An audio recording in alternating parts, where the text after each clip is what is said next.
The Phillies went to the World Series last year. The Mets spend more money than anybody, but the Atlanta Braves are still the team to beat in the NL East. We'll preview the NL East for this upcoming season on today's episode of Locked On Braves. So let's get into it. You are Locked On Braves, your daily Atlanta Braves podcast. Part of the Locked On Podcast Network, your team every day.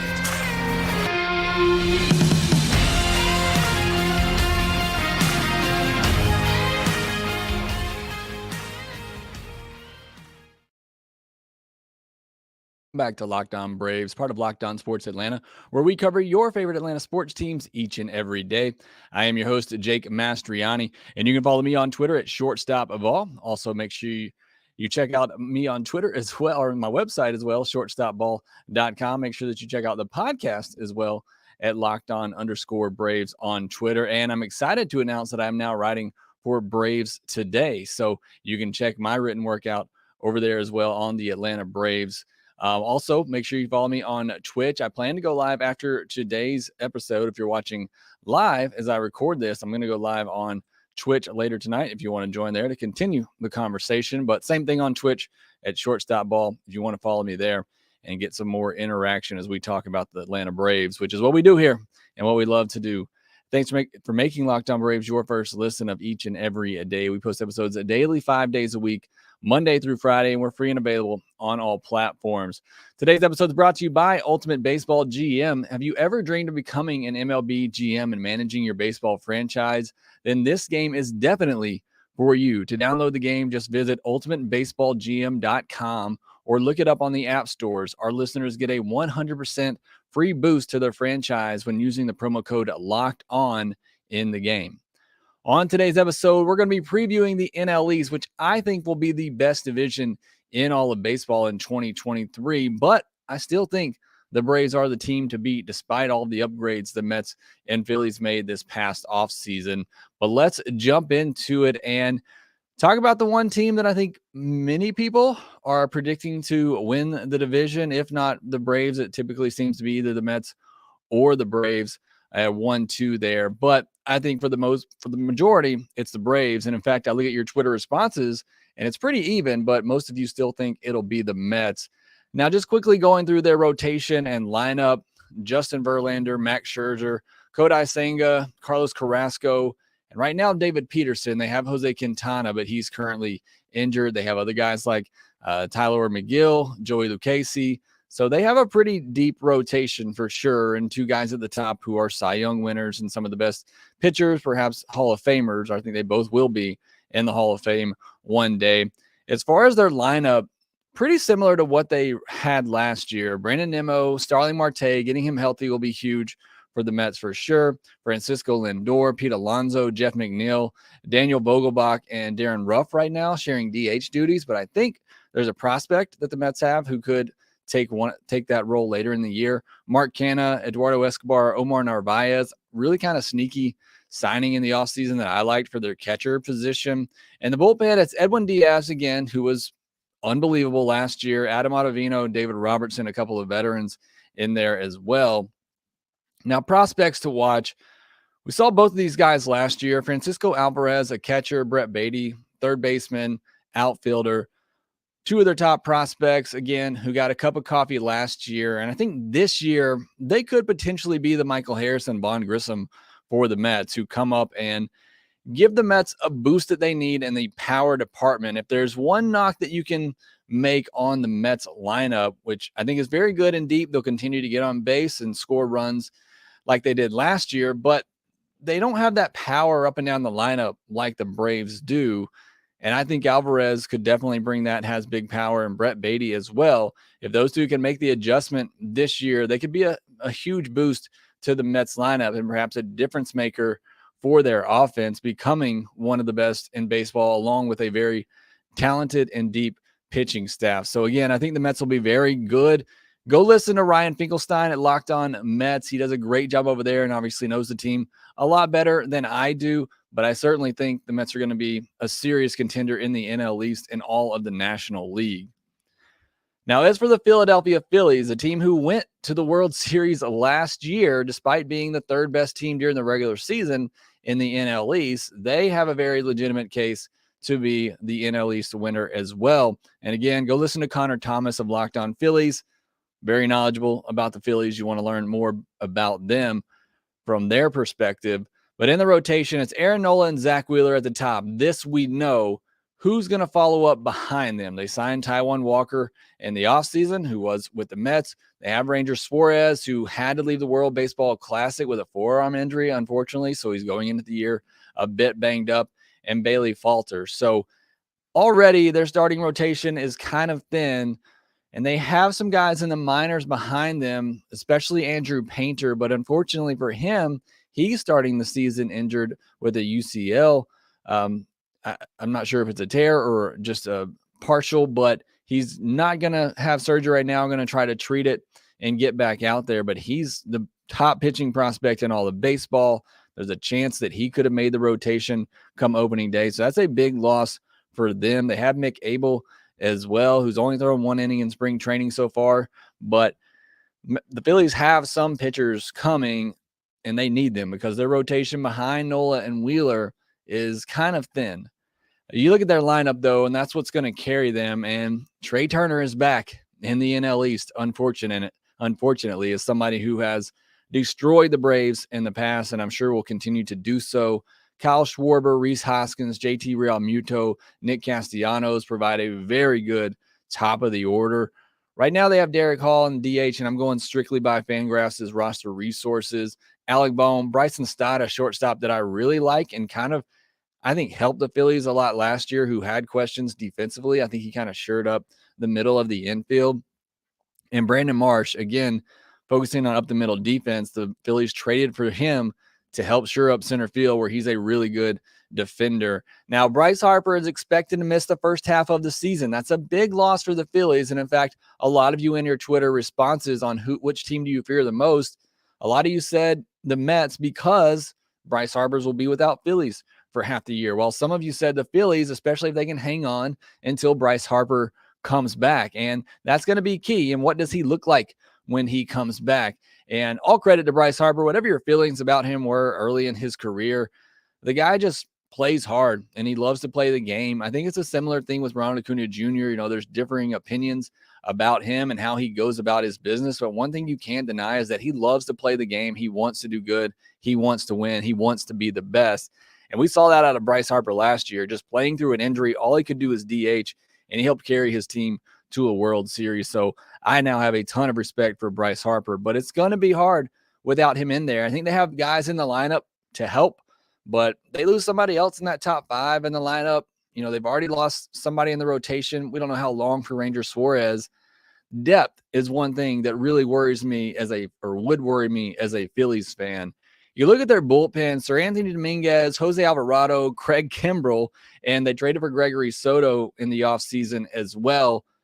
Has the potential to be a really good bullpen. All of those guys can be dominant relievers.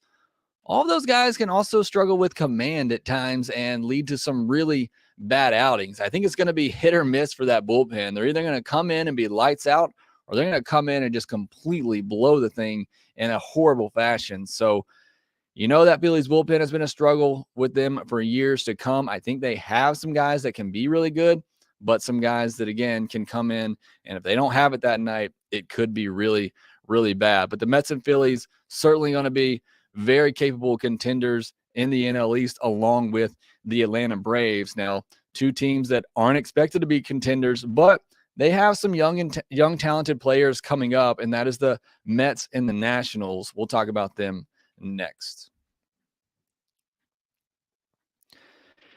Everyone's always looking for a great fantasy game to see how they would do as the GM of a baseball team, and I have just the app that you're looking for. The Ultimate Pro Baseball GM is a mobile game that lets you manage your own professional baseball franchise to try and build a World Series champion. I've tried this app out. A lot of us Locked On hosts are playing in a league together. It's a lot of fun.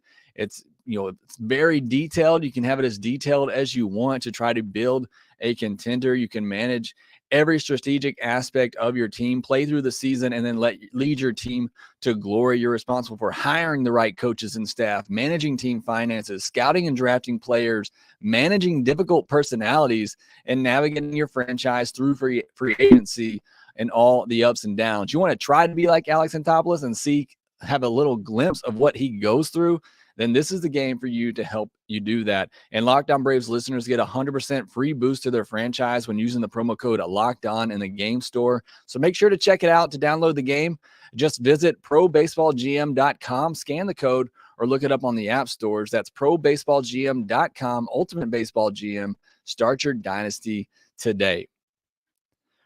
All right, yesterday we talked about the prospects who have improved the most or impressed the most and also improved the most this spring training. We covered Dylan Dodd, Jared Schuster, Braden Shewmake. If you want to go back and give that a listen tomorrow, we're going to preview the Braves offense. And then on Thursday, we'll preview the pitching. And then obviously we'll have our Mailbag Friday on Friday's episode. Well, let's get back into the NL East preview content, looking at the Miami Marlins. And this is a starting rotation that's going to keep them in games, and it's going to help them compete. And you look at the top of that rotation with Sandy Alcantara, the reigning NL Cy Young winner. And this is going to be a tough contest every time you face them because of their starting pitching. Jesus Luzardo, who really took off after being traded from the A's to Miami. Edward Cabrera, who's a talented young pitcher that I think is very good. Johnny Cueto, the veteran they brought in. Trevor Rogers, who's been there for a little bit. And they have some depth with guys like Braxton Garrett. Max Meyer could be returning this year. Possibly Sixto Sanchez, if you remember that name. He could be coming back healthy this year as well. But you look at that lineup, and it is hard to look at if you're a Marlins fan, in my opinion. Jazz Chisholm Jr., obviously very good young player. Jorge Soler, Braves know how good he can be, but how wasn't that for the Marlins last year? Luis Arraez, who they traded for, who's a good hitter, but I don't really think he does much to elevate this offense. And you know what Garrett Cooper does against the Braves, so I will give them that. That might be the most intimidating bat in their lineup when they face the Braves. Garcia didn't have a great year for the Marlins last year. They brought in Gene Segura, Joey Wendell, Brian De La Cruz, and Jacob Stallings. I mean, these are all bench players, in my opinion, at least in the bottom of the lineup. I mean, Chisholm, Arraez, at least against the Braves, Cooper, are all solid players, but it's just not a lineup that's going to score a lot of runs. It's not a lineup that's going to scare anybody, and that's unfortunate because their starting pitching is so good, but they don't need a lot of runs, and I just don't know how much they're going to get out of this lineup.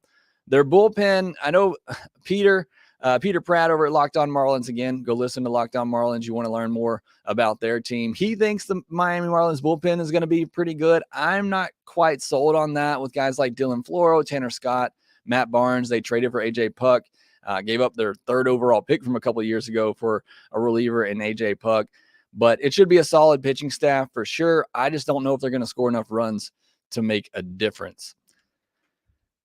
And then looking over at the Washington Nationals, I really like what the Nationals have done in their rebuild, the trades they've made. They traded off some really good pieces, Trey Turner, Max Scherzer, Juan Soto. You better get some serious players back in that deal. And go listen to Ryan Clary, Locked On Nationals. All these NL East hosts do a great job of covering their teams. So again, you want to know more about each specific team in the NL East, go listen to those guys. They can tell you way more than I can. But you look at the starting rotation for the Nationals. Patrick Corbin's still there, making a lot of money. I like Josiah Gray. I like Mackenzie Gore. I like Kate Cavalli, who could be entering in the rotation this year. 3 young pitchers that I think are very talented and could become a big part of this rotation very soon. I don't know that we'll ever see Steven Strasburg pitch again, unfortunately. Really hate it for him. Won that World Series with the Nationals, signed that big deal, and just unfortunately hasn't been able to stay healthy. Jake Irvin, Corey Abbott as some depth as well. So they got, 3 young guys there in the rotation that I think could be very solid pieces. Now you look at this lineup, there are players coming, but right now it doesn't look much better than the Miami Marlins lineup I just told you about. Lane Thomas, Corey Dickerson, those are role players. Joey Meneses is the greatest of all time. And if you're watching the World Baseball Classic, you saw him go deep twice against Team USA in their rout over Team USA the other night. Heimer Candelario, he's a solid player as well. Kyber Ruiz, a good catcher they got from the Dodgers. I think he's going to be a solid piece for them behind the plate. Dominic Smith, who they got from the Mets, who the Mets let go of, and they picked up. CJ Abrams, I love CJ Abrams. I think he's going to be a very solid shortstop. We know what Victor Robles is at this point. He's a Gold Glove defender in center field, but not much with the bat. And then Luis Garcia. So again, not a lineup over than Joey Meneses, he's why baseball is great, because you have stories like that, guys who just don't give up. They finally get their chance. And I mean, he's doing legendary stuff right now as Joey Meneses. So it's certainly a great story. We'll see if it continues with the Nationals in 2023, or if he becomes a trade piece for the Nationals as they continue this rebuild. Now, you look at the bullpen for the Nationals, and the key in beating them is going to be get to that bullpen as quickly as possible. I mean, you're looking at their best arms as Kyle Finnegan and Carl Edwards Jr. Get to that bullpen. That is the key. Now, prospects to watch. I don't know that we'll see these guys this year, but James Wood, Robert Hassel III are two outfielders that are coming, and they look like they could be all-star type players. Maybe we see Hassel this year. He spent a good bit at Double-A last year. James Wood a little bit behind him, but those are some bats that are certainly going to come help this lineup, along with those three young pitchers that I mentioned. I really like where the Nationals are, and I think they're still at least a couple years off, but with the moves they've made, again, those big trades and the talent they've given up, I think they've done pretty well for themselves, and I think they've built a prospect pool where they could see themselves having a core to compete with here in a couple of years. So I really like what the Nationals have done, but they won't be contenders this year in the NL East. Now, looking at some of the responses on Twitter, I had 7 people say that they fear the Mets the most, 6 that say that they fear the Phillies the most. So neck and neck right there in terms of the biggest threat to the Braves in the NL East. Matt Cox says the Mets, because of their top 2 starters and their ability to get on base, not to mention Diaz being pretty much automatic. I would agree with that. That lineup, while I said, doesn't have a lot of power, we saw it, it wasn't a fluke over 162. Those guys know how to get on base. They know how to manufacture runs and really wear down a pitching staff, an opposing pitching staff. And they do a great job of that, and they will continue to do so. And then, yes, the top 2 starting pitchers. Now, it is very key. They need both of those guys to be healthy to have a shot in the postseason. But Max Scherzer, Justin Verlander, they've shown that, despite being 40 years old, those guys still know how to pitch when healthy. Braves Red says Phillies, due to their deep lineup and success they had last season, also have a great duo of starting pitchers in Wheeler and Nola, with some other capable starters behind them. Picked up a couple of solid bullpen arms as well, and I would certainly agree with that. I think they have a lineup that can compete with the Braves, especially when healthy. I think the 1 through 6 of the Braves and 1 through 6 on the Phillies is more than comparable right there. And Wheeler, Nola, you could put those up against Fried and Strider as well. So I do think the Phillies are a serious threat. A lot depends on that bullpen. Are they going to be locked down, or do they have a couple of blowups, in the postseason that really hurt them, or throughout the season? That is the one question mark for me. And their depth. If they get a couple of injuries, I don't know that they have the depth. If they get a couple of key injuries, in the rotation and the top of their order, outside of already missing Bryce Harper for the year, that's the only thing that really concerns me about the Phillies.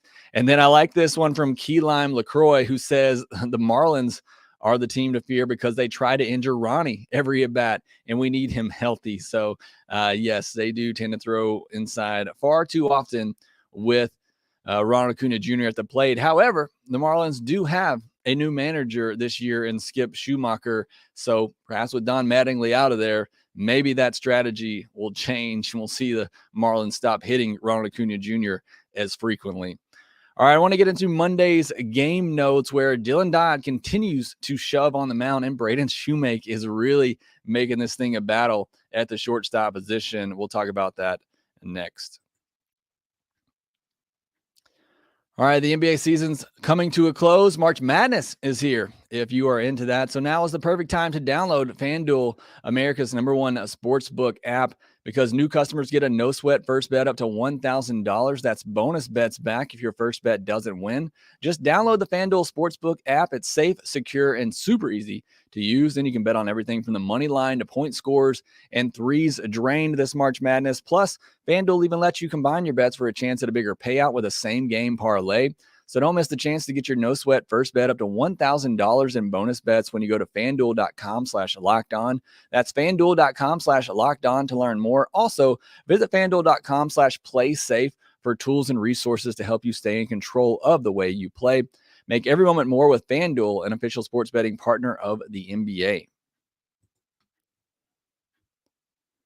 Getting into Monday's game, which got cut short due to some rain there. But before that, really good start to the Braves, as we've seen a lot here lately. And then the bullpen just kind of blew things up. This time it was Jackson Stephens who had a rough day out of the bullpen. But again, early on in this game, several players shined once again. You had Braden Shewmake, who got the start with a lot of the regulars, led off, made an impressive play. I mean, a ball in the hole between third and short. He throws it from the grass. He sets his feet, plants, makes a good throw. I mean, a long throw to get the runner out. It wasn't the fastest runner in the world, but still was a really impressive play. And then he gets a walk in the game. He gets a 2 RBI triple in the 6th inning, which gave the Braves the lead again, which I know isn't a huge thing in spring training, but still it was an impressive swing. And it was a quote unquote big moment in the game. Now on the mound, Dylan Dodd, he shoved. I mean, look, it was a B squad, but that he was going up against, but still 4 innings pitched, 2 hits, no walks. Still hasn't walked a batter in Grapefruit League action. I know he walked, I believe, 3 batters against the Dominican Republic, but 2 hits, no walks, no earned, 4 strikeouts over 4 innings. He's looked really, really impressive. And again, that fastball has a lot of life on it. That curveball, you know, it has more horizontal break on it. But the changeup to me was what was really impressive in Monday's start. He was really working that well, getting some swings and misses on that changeup. The defense was spectacular all around. I mentioned the play by Shewmake, but Austin Riley made a great play on a bad hop to start a double play. Matt Olson laid out for a ball between first and second base, got up and made a throw to the pitcher covering to get an out on a spectacular play. Eli White with a diving play coming in. So just great defense all around for the Braves on Monday. And speaking of Eli White, what more does he have to do to get a spot on this roster? And I know it's spring training. We don't want to overreact to what's going on here, but 10 for 23, 3 home runs, 2 doubles, a triple, 3 walks, 3 strikeouts. He's got a stolen base in there. He's played good defense. I mean, if it's a real battle in spring training, you're not looking at options or roster maneuverability or anything like that. How does Eli White not get on the roster? And we still got a couple of weeks left here. And other guys have been good as well. Sam Hilliard looks good. Luplo's been slow. Forrest Wall has looked good. Pilar has had some moments, and his veteran leadership, I think, means a lot to the Braves. But Eli White's been really impressive, and I think it's going to become very hard not to put him on the roster come opening day. All right, that will do it for this episode of Locked On Braves. Thanks so much for listening to Locked On Braves and making us your first listen of each and every day. Now for your second listen, check out Locked On Fantasy Baseball. Win your league by listening to Matt and Dom every day as they bring you the best fantasy draft strategies. Find Locked On Fantasy Baseball wherever you get your podcast and on YouTube, part of the Locked On Podcast Network, your team every day. Again, thanks for listening to Locked On Braves. I'll be on Twitch later as well if you want to continue the conversation, if you've been watching live.